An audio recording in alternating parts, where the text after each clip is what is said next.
Do you know that daylight can have an effect on sound insulation and acoustics when you're working with timber buildings? I came across a case today and I'm going to show you.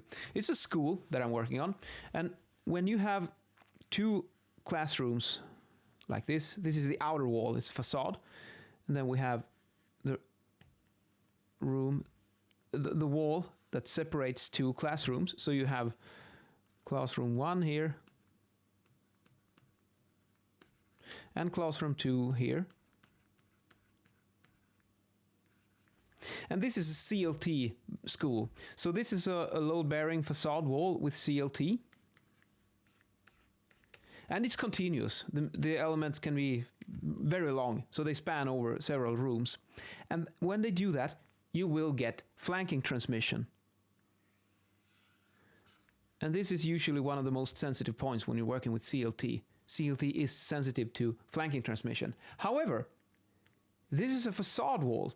So let's say it's total darkness, no windows in this case. That will be the worst one with regards to sound insulation, because now we have a lot of area here that will be exposed to sound.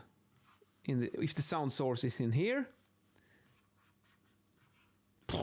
like so, it'll excite the whole wall, and it will be transferred with flanking transmission to the next wall, and this here it will start to radiate sound, and it's also quite a big area that can radiate sound in here, and then you will get a lot of flanking transmission.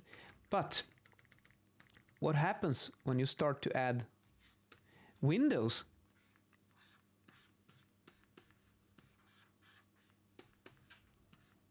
Like so.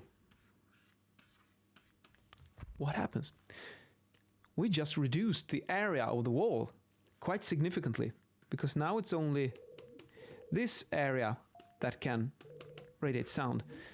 Oh, sorry, just got a call, but I gotta finish this video and I'll call him back.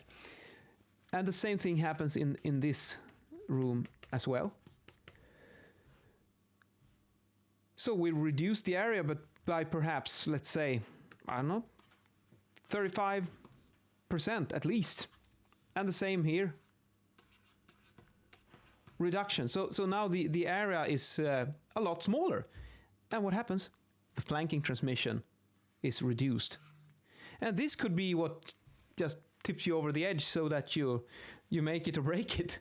So it's not intuitive, but actually the amount of windows and daylight that you get into a room will also have an effect on flanking transmission in this case, and especially with CLT when it's continuous, it's very sensitive.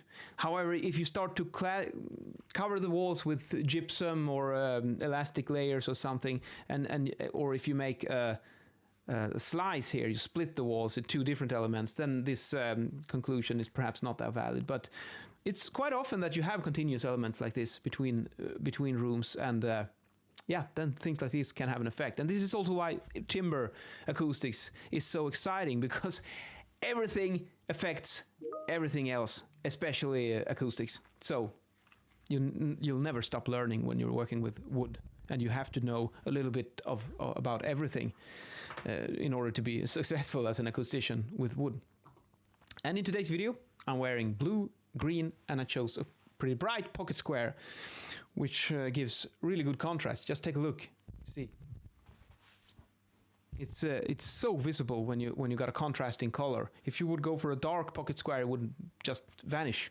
And there's a bit of blue here also in the pocket square to pick up the shirt. So it's a pretty cool combo. See you later.